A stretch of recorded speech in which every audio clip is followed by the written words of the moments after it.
Bismillahirrahmanirrahim. Assalamualaikum warahmatullahi wabarakatuh. Kali ini kita akan melanjutkan materi daripada komunikasi ilmiah. Pada bagian ini kita akan membahas tentang penulisan kalimat yang efektif, cara-cara untuk menulis sebuah kalimat yang efektif untuk karya ilmiah kita, terutama diarahkan untuk skripsi, ya, proposal penelitian atau jurnal, ya. Bagian pertama yang hal pertama yang mesti kita miliki ketika kita akan menulis sebuah karya ilmiah dalam bentuk sebuah tulisan ini adalah kita mengetahui tentang penulisan yang sesuai dengan ejaan yang disempurnakan, ya, kalau itu dalam bahasa Indonesia tentunya. Jadi kita mesti memiliki pengetahuan berkaitan dengan ini, dan kita mesti mengetahui mana yang kata yang formal dan kata yang tidak formal, dan hal itu tidak akan diulang pada bagian ini, karena itu barangkali sudah ditekankan ketika ada materi atau mata kuliah bahasa Indonesia misalnya. Termasuk juga materi ini sebetulnya juga menjadi bagian daripada bahasa Indonesia.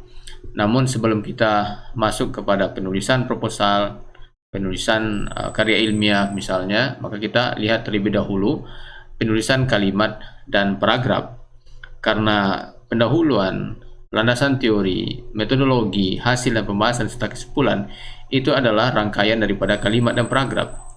Kalau kita tidak bisa membuat kalimat dan paragraf yang efektif, maka kita tidak akan bisa menghasilkan sebuah karya ilmiah yang mudah untuk dibaca. Kenapa kalimat yang efektif ini sangat penting? Ketika kita membaca sebuah tulisan, maka sesungguhnya pada saat itu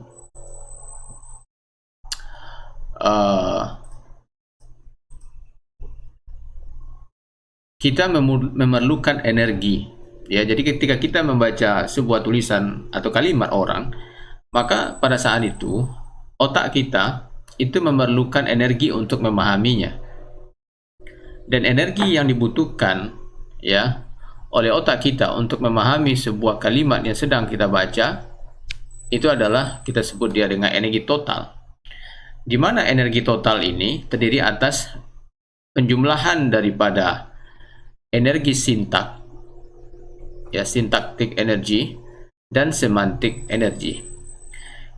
Energi sintak adalah energi yang diperlukan untuk memahami struktur kalimat, ya.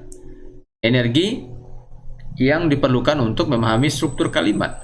Sedangkan energi semantik adalah energi yang diperlukan untuk memahami makna sebuah kalimat. Inilah energi total yang dimiliki, ya, yang diperlukan oleh otak kita untuk memahami sebuah kalimat. Sebuah kalimat yang baik itu dia mesti mudah untuk dipahami, mudah untuk dibaca, dan mudah untuk dipahami. Jadi sebuah kalimat yang baik mestilah energi yang dibutuhkan untuk memahaminya itu lebih kecil daripada energi total yang dibutuhkan oleh otak kita. Karena kalau melampaui energi yang dibutuhkan atau diperlukan oleh otak kita, maka seseorang akan mengalami kelelahan dan kesulitan untuk memahami tulisan itu, dan mereka akan menyerah dan berhenti membacanya, ya. Jadi inilah pentingnya sebuah kalimat yang efektif, ya, ketika kita membuat sebuah karya ilmiah. Lalu energi sintak misalnya. Jadi kita ketika membuat sebuah kalimat, kita mesti meminimalisir, ya, sebisa mungkin kita meminimalisir energi sintak nih, energi yang diperlukan otak kita untuk memahami struktur kalimat. Apa saja yang menyebabkan energi sintak ini besar? Kalimat yang ambigu, itu yang pertama. Kalimat yang ambigu dan tidak jelas, ya, ini akan memusingkan orang untuk memahami strukturnya. Kemudian apa lagi? Grammar yang salah, tata bahasa yang salah, spelling yang salah, ya, ini juga akan menyebabkan, ya, orang akan menghabiskan energi untuk memahami struktur kalimat. Kalau dalam bahasa Inggris itu kesalahan artikel seperti they atau preposisi seperti in, ya, kemudian kesalahan kata misalnya, ya, misalnya kita menulis adopt padahal kita inginnya misalnya adapt, ya, adaptasi dan adopsi kan berbeda, ya. Kesalahan-kesalahan ini itu akan menguras energi sintaks. Jadi apalagi selain itu, kalimat yang tidak lengkap, ya, seringkali, ya, tidak hanya mahasiswa tapi siapa saja, kan strukturnya kan begini sederhananya, kan, paling sederhana. Seringkali kadang babnya tidak ada, subjeknya ada, objek ada, tapi bab tidak ada. Ini akan menguras energi sintaks, energi yang diperlukan untuk memahami struktur. Kemudian anything taxing on memory, ya, ini akan menguras tenaga kita, otak kita untuk membaca tulisan yang panjang-panjang, ya, tulisan yang panjang-panjang. Jadi oleh karena itu, ya, hindari kalimat atau tulisan yang panjang-panjang, ya. Kemudian missing punctuation, ya, tanda baca yang tidak ada. Ini juga, jadi misalnya ada kalimat yang mestinya ada komanya atau ada titiknya lalu titiknya tidak ada. Ini juga menyebabkan, ya, menyebabkan energi sintaks kita naik, ya. Lalu agar energi sintaks ini, ya, energi sintaks ini kecil, ya, maka kita perlu membuat sebuah kalimat yang efektif, ya. Perlu kita membuat sebuah kalimat yang efektif, ya. Nanti akan kita jelaskan beberapa hal yang berkaitan dengan kalimat-kalimat yang efektif ini. Lalu setelah, kalau kita bisa menekan energi sintaks ini kecil, berarti kan energi yang tersisa itu nanti akan tercurah kepada energi semantik, energi yang diperlukan otak kita untuk memahami maknanya, ya. Apa yang menghabiskan, ya, menghabiskan, apa yang mengkonsumsi energi semantik yang besar? Yang pertama, makna kata tidak dipahami, ya. Jadi kita buat kalimat, ya, kita buat kalimat lalu maknanya orang tidak paham, habis kan, habis tenaga untuk memahami apa sih maksudnya. Maka oleh karena itu, ketika kita menulis sebuah karya ilmiah, sebisa mungkin kita menggunakan kalimat-kalimat yang umum, kalimat-kalimat yang umum yang bisa dibaca. Jadi kita hindari makna kalimat yang tidak dipahami orang, akronim berlebihan, singkatan-singkatan yang berlebihan. Ini kita hindari, ya. Kemudian ketidakadaan konteks. Kalau kalimatnya tidak jelas konteksnya, maka energi semantik itu akan sangat tinggi diperlukan.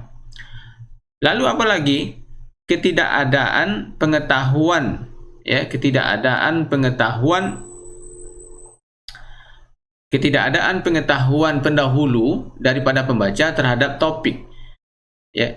Kita boleh saja memiliki topik topik yang mungkin kita pakar di sana, tapi kita mesti memberikan pendahuluan bagi pembaca sedikit, ya, pengantar bagi pembaca agar mereka bisa memahami kalimat-kalimat berikutnya. Nah, jadi kalau misalnya kalimat itu menurut kita tidak begitu lazim orang membacanya, maka kita perlu memberikan penjelasan sesudahnya. Nah, jadi perlu ada kalimat-kalimat yang membantu mereka untuk memahami, ya. Kemudian kekurangan contoh, kekurangan visualisasi. Ada kalanya dengan membuat gambar, orang akan lebih paham apa yang kita ingin sampaikan di dalam kalimat kita. Maka itu perlu kita buat kalau memang visualisasi itu akan membuat konsepnya menjadi lebih jelas. Kalau tidak, energi semantik akan tinggi, ya. Dan lain-lain sebagainya, ya. Banyak lagi yang lain, kalimat-kalimat yang abstrak, ya. atau overly detail, ya, terlalu detail atau terlalu abstrak, ya, ini akan menghabiskan energi semantik daripada pembaca. Kalau energi semantiknya itu sudah tinggi, maka mereka akan berhenti membaca. Maka itulah perlunya kita mempelajari bagaimana, ya, sebuah kalimat yang efektif, ya, ketika kita menulis karya ilmiah, sehingga kita bisa menekan energi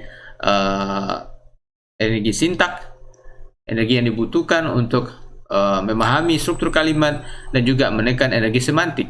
Kalau energi ini kecil, ya, ketika energi yang dihabiskan untuk membaca lebih kecil daripada energi total yang dimiliki oleh otak kita untuk memahami sebuah naskah, maka pembaca akan enjoy dia. Oleh karena itu, kenapa orang-orang ketika dia membaca novel, membaca yang lain-lain, mereka lebih enjoy daripada membaca sebuah jurnal ilmiah, karena pada umumnya jurnal ilmiah sulit dipahami. Energi yang dihabiskan oleh otak kita untuk memahaminya jauh lebih besar dibandingkan dengan untuk memahami sebuah novel.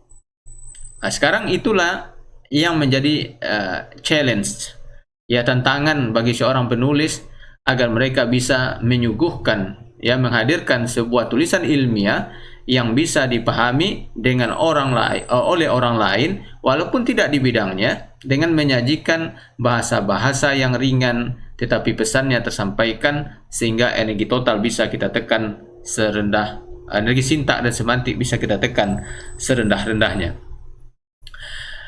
Kemudian hal lain yang perlu kita perhatikan berkaitan juga dengan penulisan yang efektif adalah tentang clear writing. Ya, clear writing ini sangat perlu. Ini berkaitan juga dengan clarity. Ya, coba saja kita perhatikan dua kalimat ini. Ini 9 kata, ini 7 kata. Prinsip daripada clear writing yang pertama adalah konkret. Ya, jadi konkret. Jadi sebuah kalimat ilmiah sebisa mungkin, ya, kita tulis sekonkret mungkin. Ini maknanya sama, ini dan ini maknanya sama, tapi ini jauh lebih konkret. Direktur memutuskan untuk menghentikan program, ya. Jadi di sini dihindari penggunaan ini, termination, penghentian, ya. Ini jauh lebih kuat, ya, daripada ini. Ini sudah mengurangi 2 kata, ya. Kemudian mengurangi jumlah frase, ya, preposisi. Ini 23 kata, ini menjadi 15 kata. Clear writing ini sangat perlu. Selain jelas maknanya, juga lebih singkat kalimatnya, sehingga itu akan banyak menghemat biaya, sebagaimana yang nanti akan kita jelaskan pada slide berikutnya. Concreteness, lebih sedikit preposisi, kemudian logical order, logical relationship, and shorter sentences. Ini sangat penting, ya, untuk menjaga clear writing. Urutan logiknya, hubungan logiknya.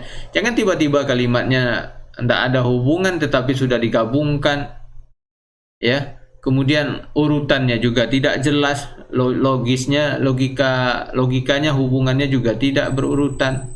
Ini tidak akan menghasilkan sebuah tulisan yang jelas, ya. Ini implikasi contoh, ya, daripada clarity. Jadi kita bisa menghemat sekitar 25%, ya, daripada panjang daripada tulisan kita kalau kita bisa melakukan clarity, ya. Baik, sekarang kita coba lihat beberapa contoh pembentukan kalimat yang efektif dan terstruktur. Yang pertama adalah gunakan subjek yang tepat dan kata kerja yang kuat, ya. Gunakan subjek yang tepat dan kata kerja yang kuat. Ya. Ingat tadi ya. Jadi kan polanya ini saja, jangan lupa polanya. Subjek, predikat, objek misalnya. Ini pola dasar kan. Jadi gunakan subjek yang kuat dan bab yang kuat. Subjek yang tepat dan bab yang kuat. Ini contohnya. Penggunaan ilmu pengetahuan dan teknologi nuklir untuk memenuhi kebutuhan manusia telah merambah ke berbagai bidang kehidupan, seperti di bidang kesehatan, industri. Ini sebetulnya bisa kita revisi. Misalnya, kita bisa mengawali dari ilmu pengetahuan. Kita awali subjeknya dari kata benda. Jangan menggunakan kata kerja yang dibendakan. Nah, ini yang dimaksud tadi dengan subjek yang tepat, ya, dan kata kerja yang kuat. Jadi kita awali dari ilmu pengetahuan. Ilmu pengetahuan dan teknologi nuklir telah digunakan untuk memenuhi kebutuhan manusia pada berbagai bidang seperti kesehatan, industri, pertanian, dan energi. Misalnya, ilmu pengetahuan dan teknologi nuklir telah digunakan untuk memenuhi kebutuhan manusia pada bidang kesehatan, industri, pertanian, dan energi. Ya, itu contohnya. Jadi kita gunakan kata subjek yang tepat. Subjek yang tepat sebisa mungkin kita gunakan kata benda. Jadi sering kan kita misalnya membaca kalimat ya, terutama di abstrak, sering kali ditulis karakterisasi apa dengan ini, dengan ini, dengan ini, dengan ini, dengan ini telah dilakukan. Misalnya, ya, ini kan karakterisasi, itu kan kata kerja sebetulnya, cuma dibedakan, ditaruh di awal. Ya, ini sebetulnya tidak begitu kuat. Lebih baik kita apa yang sudah dikarakterisasi, misalnya nano partikel, ya, dari bahan apa, misalnya nanopartikel berbasis apa, ya, telah dikembangkan, telah dikarakterisasi. Nah, jadi gunakan karakterisasi itu sebagai babnya, ya, telah dikarakterisasi menggunakan metode apa misalnya. Ya, jadi jangan karakterisasinya di awal. Kalau kita menyambungkan, menjelaskan kalimat yang pertama, nggak apa-apa lagi kita gunakan karakterisasi. Contohnya, tadi kan kita mengatakan A dikarakterisasi dengan ini, titik. Karakterisasi dilakukan dengan pemanasan selama 10 menit, ya, pada suhu 100 derajat Celcius misalnya. Itu kan menjelaskan. Tapi kalau di awal, apalagi di awal paragraf letaknya, maka jangan sekali-kali ya menggunakan kata subjeknya adalah kata kerja yang dibendahkan. Jadi subjeknya kurang tepat. Lalu yang kedua, abaikan penggunaan kata-kata kosong seperti fakta. Kan sering kita baca nih. Ya, fakta bahwa ditemukan bahwa sangat menarik bahwa, ya, ini tidak efektif. Sampaikan saja apa yang ingin disampaikan. Kalau Anda melakukan penelitian, pasti itu adalah fakta bahwa. Fakta kan? Kalau Anda melakukan penelitian, pasti ditemukan. Ini sering kali kita temukan, ya, kalimat ini. Dan sering kita jumpai di dalam abstrak ini. It is found that, ya. Sering kan kita menemuinya. Padahal tidak perlu tuh. Apa yang mau disampaikan? Langsung aja. Ini contoh nih kalimat nih. Telah ditemukan bahwa angin selalu lebih kuat pada periode aktif La Nina daripada periode aktif El Nino. Ini tidak perlu. Nih. Nah, ini kan kalau kita hilangkan jelas itu. Angin selalu lebih kuat pada periode aktif La Nina daripada periode aktif El Nino. Ya, ini yang disebut dengan frase-frase kosong. Ya, fakta bahwa sangat menarik bahwa ditemukan bahwa ini tidak perlu. Apa yang ingin Anda sampaikan, sampaikan saja tanpa menggunakan kata-kata fakta bahwa ditemukan bahwa. Lalu hindari menggunakan kiasan. Ya, di dalam sebuah karya ilmiah, kalimatnya tidak memerlukan kiasan. Langsung ya, apa yang ingin disampaikan. Ini contohnya. Masih jauh panggang dari api. Padahal ini bisa ditulis dengan jelas. Penelitian ini telah dilaksanakan mengikuti prosedur standar misalnya ya. Ini kan bisa lebih pendek lagi nih, dilaksanakan mengikuti prosedur standar. Tetapi ini namun sayang ya, tetapi hasilnya tidak atau belum sesuai yang diharapkan. Ya, tidak pakai panggang dari api ya, tidak sesuai yang diharapkan atau belum sesuai yang diharapkan. Jadi hindari menggunakan kiasan dan jargon.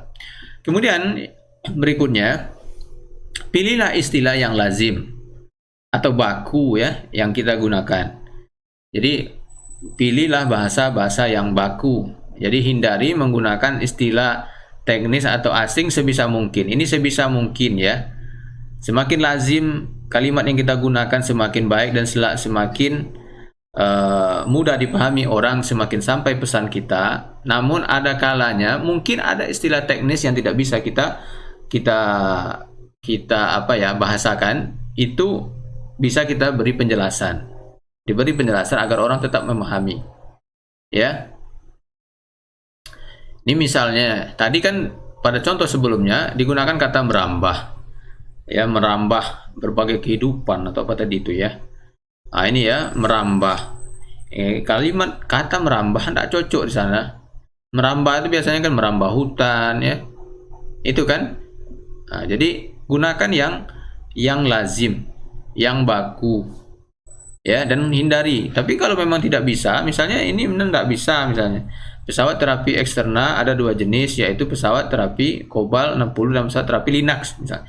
Kan tidak bisa nih ya, istilah ini dibuat tidak dengan istilah ini. Tapi yang ini barangkali ini perlu dijelaskan sebelumnya.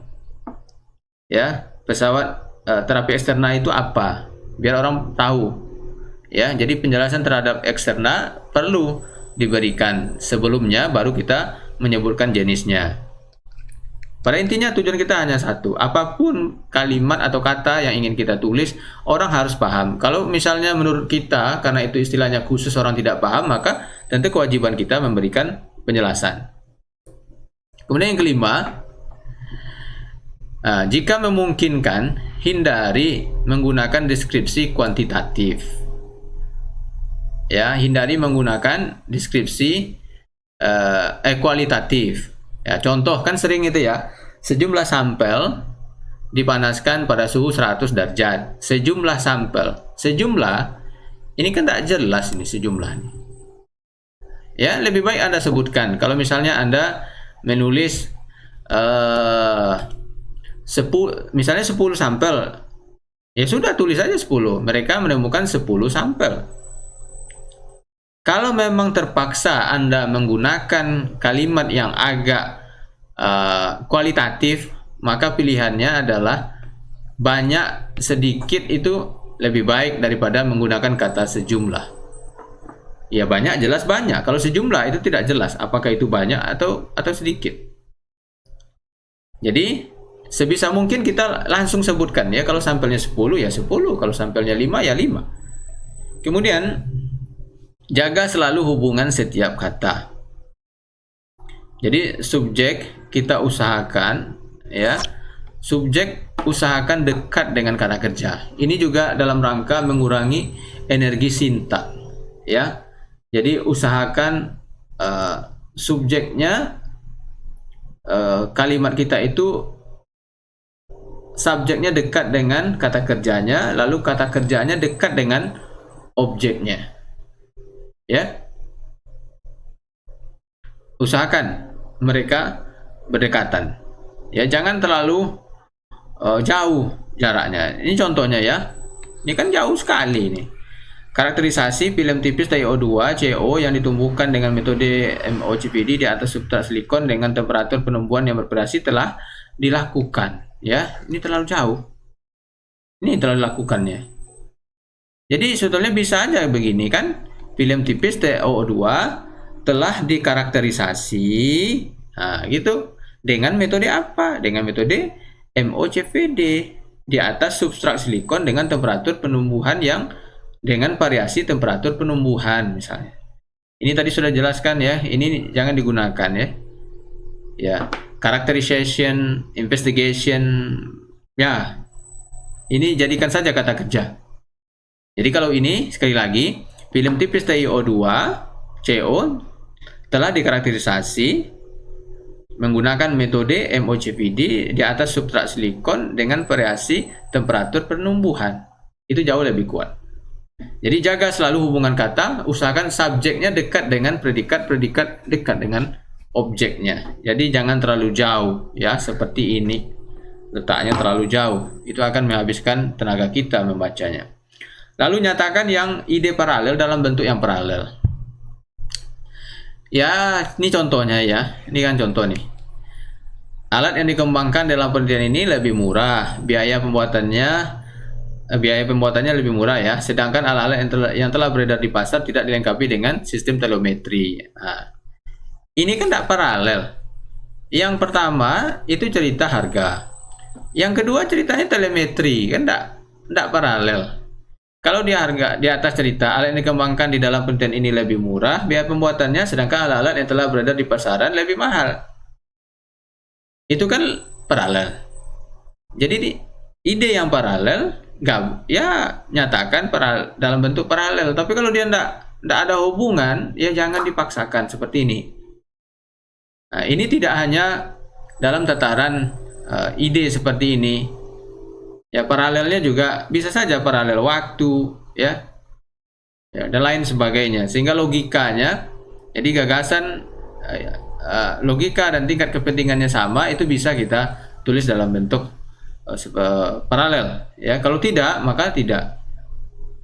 Kemudian sampaikan informasi ketika kita menulis sebuah karya ilmiah, sampaikan informasi yang betul-betul ya, sampaikan informasi yang betul-betul penting. Contoh ini ya, sampel air dimasukkan ke dalam gelas kimia berwarna kuning. Ini sering ya mahasiswa atau di lomba-lomba karya ilmiah SMA sering kita dapat ini, sampel air dimasukkan ke dalam gelas kimia berwarna kuning, atau kadang disebutkan lagi ya, ke dalam botol air mineral tertentu. Ini tidak perlu ya, sampel air dimasukkan ke dalam gelas kimia sudah ya kan, warna ini tidak mempengaruhi hasil kan, kecuali kalau Anda meneliti tentang pengaruh warna ini.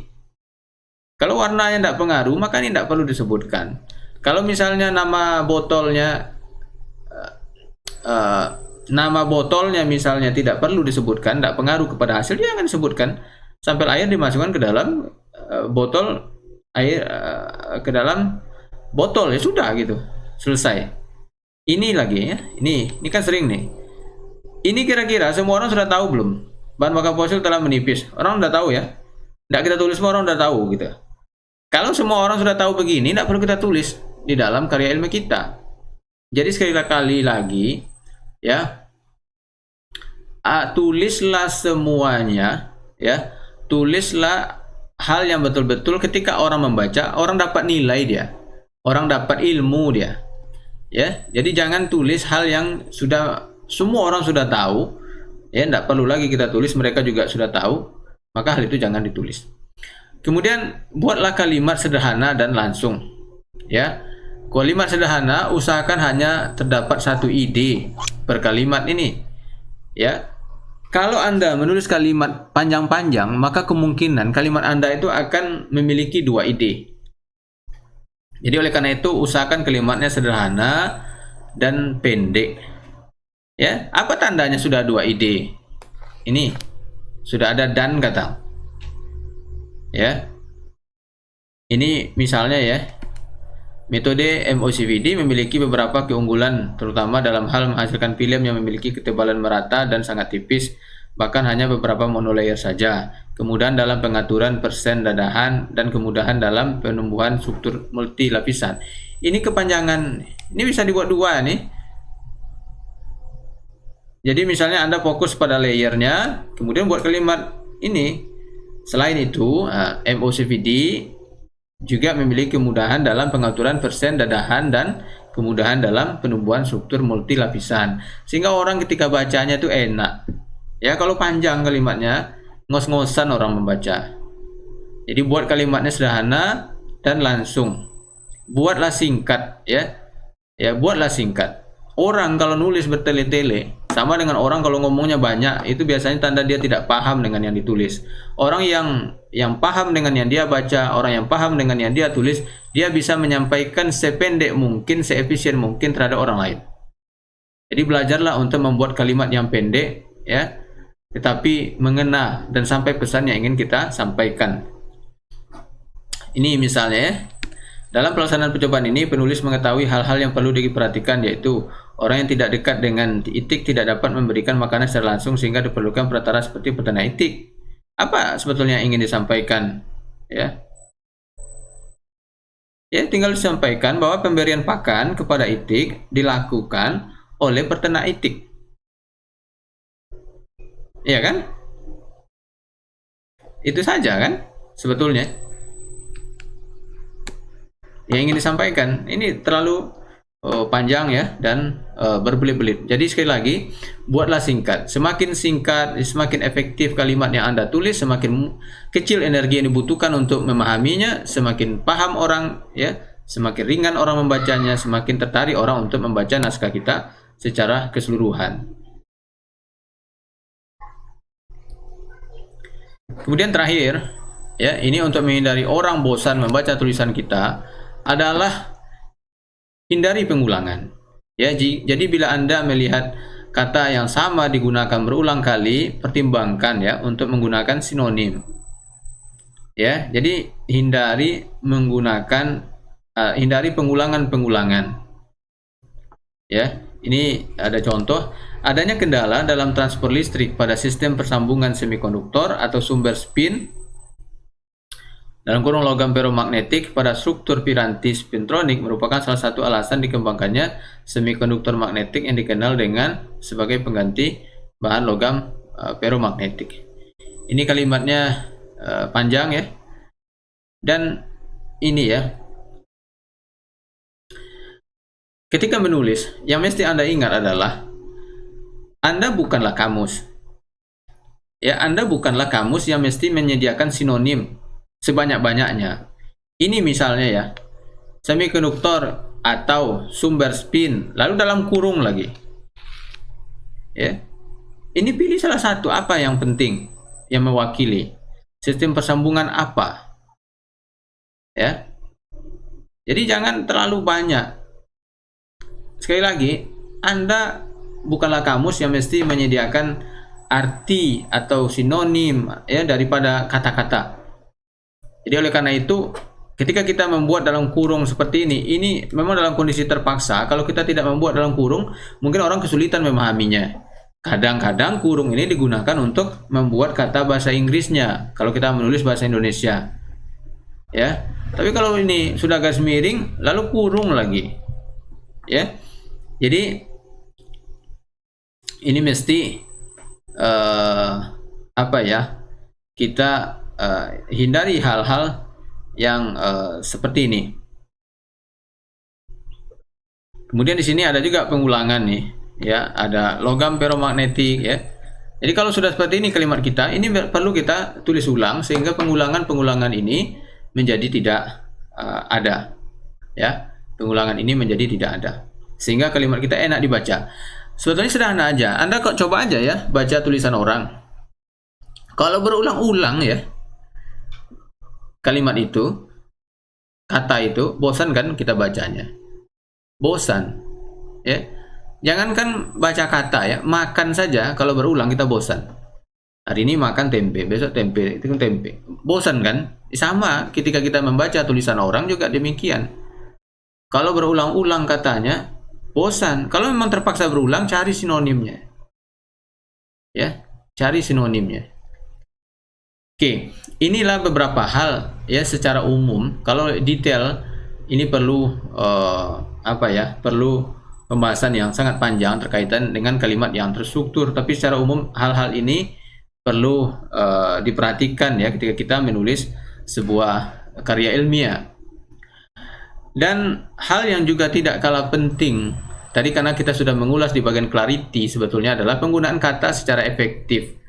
Jadi kita perlu menggunakan kata secara efektif. Kadang di dalam jurnal itu jumlah halaman sudah ditetapkan, ya, dan harga jurnal itu juga bergantung kepada jumlah halaman atau jumlah kata sebagian jurnal. Maka oleh karena itu ketika kita bisa menggunakan kata secara efektif, tulisan kita lebih pendek, biayanya itu bisa tertekan, biayanya lebih pendek, biayanya lebih murah tentunya karena jumlah halamannya lebih pendek. Maka oleh karena itu gunakan ya kata secara efektif. Misalnya Anda mengatakan misalnya tidak lambat, ya, maka itu bisa kita ganti dengan cepat. Misalnya tidak mahal, bisa kita ganti dengan murah, ya. Tidak tinggi, ya rendah, gitu ya. Jadi hal-hal seperti ini itu kan sepele, tapi sesungguhnya ini akan bisa mereduce ya, mengurangi panjang kalimat Anda sehingga panjang halamannya juga akan terkurangi. Sehingga ketika kita menerbitkan di jurnal, kita bisa hemat biaya yang banyak. Ini beberapa contoh kalau di dalam bahasa Inggris. Kalau bahasa Indonesia ya seperti tadi. Ya. Ini misalnya is a summary of. Itu bisa kita perpendek dengan summarize. Misalnya for the purpose of. Ini bisa for atau to. Based on the fact that, iya, ini bisa diganti dengan because dan lain sebagainya. Ini kan panjang banget nih. Itu bisa kita perpendek seperti ini, ya. Dari yang panjang nih, dari 3 kata bisa jadi 1 kata. Time period itu time. Decrease number, fewer. Brown in color, brown. Round in shape, round. Has been, sound to be, is, ya, dan lain sebagainya, ya. Banyak sekali ini ya. Ini contohnya, ya. Ini dalam bahasa Indonesia sering juga ini bisa diperpendek ya, dalam rangka mencapai tujuan ini ya, untuk mencapai tujuan ini mempunyai pendirian, berpendirian. Tujuan daripada penelitian ini adalah, tujuan penelitian ini adalah, dan lain sebagainya ya. Interesting to note that it may seem reasonable to suppose that. Ini bisa kita hilangkan ya, langsung aja apa kalimat setelah that itu aja yang ditinggalkan. Sekalimat sudah that itu aja yang ditinggalkan ya. Jadi pemilihan kata ini sangat penting ya. Semakin pendek kalimat kita, semakin mudah dipahami, semakin efektif, semakin kecil energi yang dibutuhkan untuk memahami, semakin senang orang membaca tulisan kita. Dan yang terakhir, Anda tidak mungkin melakukan clarity atau pemilihan kata-kata tadi sebelum Anda selesai menulis. Maka setelah Anda selesai menulis ya, maka baca lagi, cek lagi ya sebelum diterbitkan atau disubmit ya, baca lagi. Ini sebelum menulis ya, agar kita efektif kalimat kita sebelum menulis. Coba tentukan apa saja hal yang ingin kita sampaikan ya. Anda buat outline, paragraf 1 apa, outline aja gitu ya. Hal seperti ini, hal ini seperti sederhana, tapi itu membantu daripada Anda menulis mengambang. Kenapa Anda menulis mengambang? Karena Anda tidak tahu ya, paragraf berikutnya apa. Akhirnya apa yang terjadi? Anda searching di internet topik yang Anda berhubungan, lalu Anda kopas-kopas saja, lalu Anda masukkan ke dalam tulisan Anda. Ini yang menyebabkan ya tulisan mengambang, tidak jelas yang ingin disampaikan, panjang tapi tidak ada isinya. Maka akan bagus ya sebelum menulis kita buat outline-nya. Setiap bab kita definisikan poin-poin apa yang ingin kita jelaskan. Lalu setelah itu kita cari literatur yang mendukung itu Insya Allah dengan begini akan sangat bagus tulisan Anda. Ya. Kemudian setelah selesai menulis, ini yang tadi saya sebutkan, baca lagi. Anda tidak akan Anda tidak akan bisa melakukan clarity, ya, clear writing sebelum Anda selesai menulis. Selesai dulu menulis draftnya, lalu tinggalkan dulu. Ya, jangan melakukan proofreading setelah Anda selesai menulis langsung. Misalnya sekarang nih, kita udah selesai menulis. Ya. Lalu langsung Anda proofreading, Anda print misalnya, lalu Anda baca. Ya, enggak ketemu salahnya. Anda saja melihat tulisan saja sudah bayang-bayang, ya, sudah putar-putar itu karena sudah bosannya Anda melihat tulisan Anda, lalu Anda proofreading lagi, kan bosan kan? Maka sebaiknya proofreading itu kita lakukan setelah kita menjarak dari tulisan kita, mungkin 1-2 hari, kita biarkan saja tulisan kita freshkan lagi diri kita, lalu baru kita baca lagi. Ya, dan sebaiknya proofreading itu kita lakukan dengan memprint, ya, tidak dilakukan di PC. Karena kalau di PC, ya, itu sering kali terlewat karena kita udah bosan, mata juga sudah lelah melihat PC. Maka sebaiknya kita print, lalu mungkin 1-2 hari kita baca lagi. Baca lagi. Banyak salahnya itu. Tidak sering kita menemukan kesalahan itu setelah terbit. Ya. Karena kita tidak melakukan proofreading dengan baik. Ya. Kemudian kalau kita sudah selesai, perbaiki lagi, baca lagi, dan lakukan ini berkali-kali. Kok kalimatnya ini tidak enak ya, kok berbelit-belit ya, ternyata ini kalau ini dihapus, ini jadi ini lebih pendek nih, misalnya, kan sering itu, ya, kok ini kalimatnya kok ditaruh di sini tidak enak ya, ternyata di awal program tidak enak, kayaknya dipindah misalnya. Itu kita bisa melakukan kalau sudah selesai naskahnya. Lakukan proofreading. Ya, dan juga bisa Anda berikan ke teman Anda. Minta teman Anda membacanya. Kira-kira dia paham enggak dengan yang kita tulis? Ya. Edit. Lakukan proofreading berkali-kali. Jangan minta pembimbing Anda yang melakukan proofreading, sedangkan Anda setelah Anda kopas-kopas dari internet lalu Anda kirim ke pembimbing Anda untuk membacanya.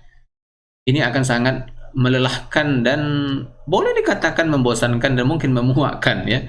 Membaca sesuatu yang tidak jelas isinya itu sangat berat, ya. Jadi oleh karena itu lakukan, ya, tulis sebaik-baiknya draft yang akan Anda kirim kepada pembimbing atau kepada jurnal. Kalau Anda menulis jurnal, lakukan sebaik-baiknya. Tulis, lalu proofreading, perbaiki, kirim ke teman yang mungkin punya waktu untuk membaca. Lalu ketika Anda waktu senggang, Anda baca lagi. Ya, insya Allah dengan demikian Anda akan memiliki sebuah tulisan yang baik. Anda akan bisa melakukan clarity dan menulis kalimat-kalimat dan mencek apakah paragrafnya saling berkaitan atau tidak dalam naskah tersebut. Baik, demikian penjelasan daripada materi ini. Kalau ada pertanyaan bisa disampaikan, bisa via email atau komen di YouTube. Demikian, terima kasih. Semoga bermanfaat. Assalamualaikum warahmatullahi wabarakatuh.